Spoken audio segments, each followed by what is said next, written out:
What's up, everybody? It's Alex from Heavy New York. We are back at the Alto Music headquarters, and today we are here with Omar of the Phoenix Within. Thank you for your time today, What's man. going on, brother? Yeah, it's so awesome to have you here. First thing is always first, South Ozone is the latest single. You could check out the music video for it on YouTube. What I'm curious is, for people who may not have listened to you before or whatever, is this like a clear indication on what the entirety of the Phoenix Within catalog is, or do you think that you experiment a little more and have multiple styles? I'm so glad you asked that question.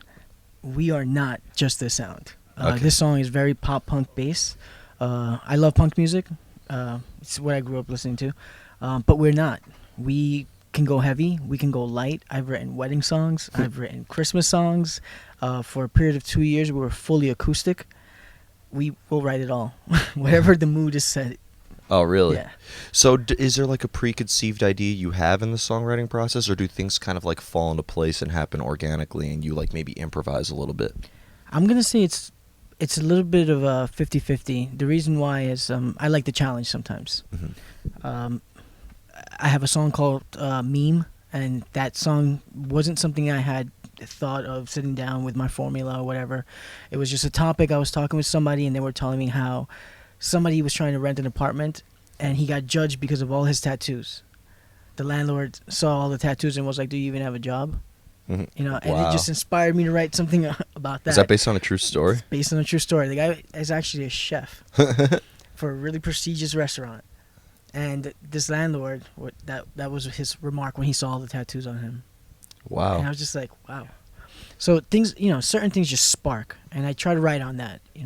Very interesting. And does like a concept like that story, for example, can that help determine the outcome of the music, or like before you have lyrics or something like that, you need to like lay down music first or something?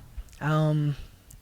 I am a musician. I do play guitar, a little bit of piano, but I'm more lyrically inclined. Mm-hmm. I tend to write out my stories or my verses or choruses out first, and then lay on whatever music it is. I'll spit on top of that. Really? You ever worry you're gonna have like the perfect set of lyrics and then see how they like go like a syllable or two over the actual arrarrangement? That happens. That's But gotta be the so best part. heartbreaking. No, I love it. I love the challenge. Because then you have stuff in the back of your mind. You have things in your notepad, in your book, or maybe in your phone. You use your notepads. Just open it and just break it down. Just break it down. Find those syllables. Find those words that might trend better actually with 'cause I work with musicians that are really talented. I love that because I don't know what they might throw my way, what style of music they might throw my way, but I guarantee I'm going to have the lyrics for it. Awesome. Do you like to leave your lyrics kind of like open to interpretation, or do you like to maybe engage the listener into the story, maybe get them to see things from your point of view? I've become a bit of a storyteller. Mm-hmm. I like people to there are times I like to lead the person. There are times I don't want them to even be open to interpretation. I want them to be like, oh crap, this song is about this. Like, there's no hair in my tongue. It's just straight and direct. Like, maybe I'm insulting a president. Maybe maybe it's a shot at somebody else, but I like to go straight into it. Yeah. Interesting. Do you find, I always like asking bands, this is kind of a newer question I started incorporating, is do you find it easier to come up with an idea or even write music when you're kind of like alone in isolation in like your own environment, or is it easier to kind of piece everything together when you're with like the entirety of your band? When it's the music, it's easier to be with the band. When it's lyrical content, it's easier for me to do it by myself. Yeah. Yeah. Just shut everybody out. Yeah, but again, like a lot of the songs that I work on or I write on, they're conversation pieces sometimes. Like they're things that maybe we were talking about in the room, a dream the guy had or an experience he had, or like I said, I've written wedding songs, or engagement songs. I've written songs about divorce. I've never been married, engaged, or divorced. But in conversation that I've had with somebody, this happened. So I may take from that, and retell it in a different spin. That's interesting. If you're writing a song about another type of experience that you may have had, I'd imagine there has to be some like research that like goes into it, right? Definitely. And that's the fun part. That's why it's like, maybe it's about the song's about a mental asylum. I want to do the research. I want to find out what takes place there. What kind of therapeutic advances the physician may take, and I look into that. I look into the medications that they prescribe, the treatments, and then I'll incorporate it into the song. Very interesting. Do you kind of like indirectly answer this question, the first question I asked, like about your style and everything. But what I find interesting is like you kind of have like your stories and stuff like that, and you write that down. Has the band ever like developed instrumental ideas as a result of like for I don't know really exactly know what the story is for South Ozone, but like could your story is the reason why people are hearing it the way it is because of that? I would say so. Yeah. What it is again, like, I grew up listening. Well, when I did start listening to rock music, I punk was what I went to. That's just what I originated. So when I told the guys I want to work on a song that's gonna talk about where I grew up in, the environment I was cultured in, it kind of just punk was what we drew to. We have another song coming out called Copycat on September 27th.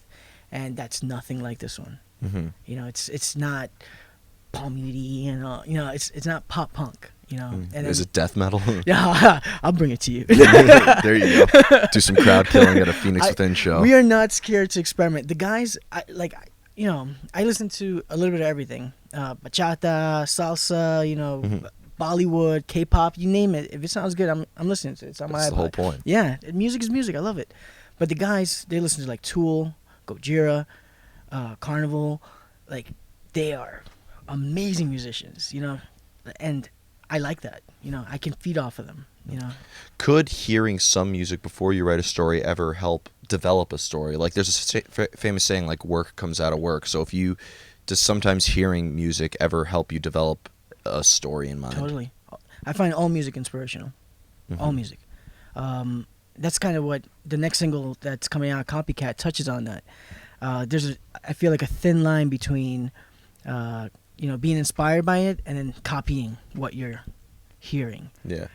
Well, they've always said that like inspiration is sometimes like the greatest double-edged sword because if like sometimes you have to pump out work. Like I had a discussion about this with a tattoo artist who said if I only tattooed whenever I was quote unquote inspired, I would never pay my bills. So there's that, and then there's also, are you inspired by something or are you just straight up ripping something off? Yes, and those are valid questions. Like, are you telling your story in a song, or are you just trending whatever is trending out there? Yeah. Just for the sake of. And I think, I completely understand, right? People got to pay bills. People want to have or sell what sells. I can see that, but I feel like it demeans the work for other artists who aren't doing that. Definitely. And I have two more questions for you. When it comes, actually three, sorry. Lay it on, man. Yeah.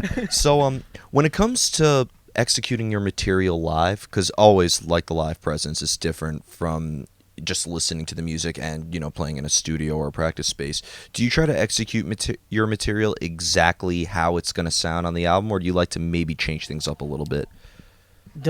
Every time we meet up for practice, it's like we make sure it's that when we play live, it's not going to be exactly like it is in the album, because if I wanted to hear exactly what's in the album, I'd stay home and listen to the band.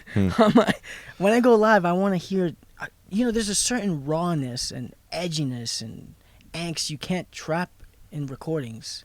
You could get pretty damn close to it, but you can't, really do that live. Especially when you're on stage, you're able to just feed off the energy of the crowd, and it just pumps you completely different, the adrenaline and everything. So I never try to stick exactly like, let's play this song live exactly the way it is in the CD. Absolutely not.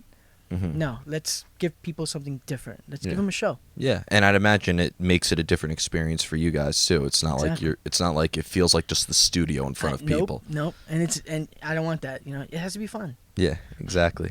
Now, being a band from New York City, the hometown here, I mean, there's a phenomenal metal scene here with so many different bands, so many different types of bands. You got hardcore bands, death metal bands, hard rock bands. Are you guys kind of like well affiliated into the scene here, or do you like to try to get out of New York as much as possible and spread the name out there a little more? I will go wherever they'll have me. It's a good formula to have. I will go wherever people will have me. I've done house shows. I've done college shows. I've done basement shows. I've done garage shows. I've done backyard shows. I've done church shows. I will go wherever people will have me. Mhm. And that's like I don't really deviate a line. It is a little tougher though at home because, like you said, it's such a saturated market. Yeah. But again, I will go wherever they'll have me. Yeah, yeah. I mean, New York has so many shows. I mean, like just like they have like sometimes a week or 2 weeks worth of shows in like a day here. Yes, And that's got to be insane. it's insane, you know, and it's at the end of the day, even though you don't want to admit or you don't want to say it, we are in competition, you know, Yeah, with each other. So it's nice to have friends out there who you can, put a bill together and have a nice solid show for people. yeah. You know? You want everybody to do good. Exactly. Exactly. If there's only competition and only one has to come on top, there's never a scene. Yeah. Yeah. Yeah. And the final question I want to ask you is, and it's my favorite question to ask because it's always the hardest question to ask. How do you know when a song is done? I know when a song is done. My guitarist John does not know when a song is done. Oh, you just threw him under the bus. You're gonna be I looking said for a it, new John. guitar player. I said it. You're gonna be looking for a new guitar player very soon. 3 p.m. Meet me outside. It feels complete. I can listen to it, and I could say that whatever was in here got downloaded into the pad and is out into coming out of the speakers on the radio. The song feels complete, and what I mean with that is that the trip that I wanted the person to take lyrically, I'm able to take it when I listen to that song. Mm-hmm. That's how it feels complete to me. That's awesome, and that's a very good way and a very articulate way of putting it. It's always so hard to the point where like they're just like, I don't know, it's a feel thing. Musically, I would imagine John probably feels that. Yeah. Because you can always write something better. Yeah. Totally. I'd imagine though, like if you have like a verse chorus sort of formula. You stick to that, right? But then there's John, for example, he's a million times better guitarist than I am. Mm-hmm. So I can totally see why he would be like, I can do better. Mm-hmm. I can do better. And then for me, it's like I needed just to carry this lyric. Yeah. I needed just to cater to this right now. You have lead singer syndrome. Yeah. I could totally see that. Yeah. So before we go, I'd like to thank you so much for your time today. Thank you so much for having me. Of course. So South Ozone, that's the latest single that's released. You could pick that up. You said Copycats is out September 27th. Yes. And Daddy Issues is the... Daddy Issues is going to be around, and that's going to be a fun one to release. Awesome. And anything you'd like to promote in terms of shows or tours? We have a show coming up at Dingbats in New Jersey with Punchline and Kali. Mm-hmm. That's going to be on October the 6th. And October the 11th, we're going to be in Chicago doing an acoustic set for So Far Sounds. Oh, that's awesome. Yeah. That'd be awesome. Your music has got to sound badass acoustically. Well, thank you so much, Omar. Thanks for having me, man. Everybody, Omar of the Phoenix Within. Again, be sure to pick up South Ozone, the latest single, and Copycats coming out September 27th. We'll see you next time on Heavy New York.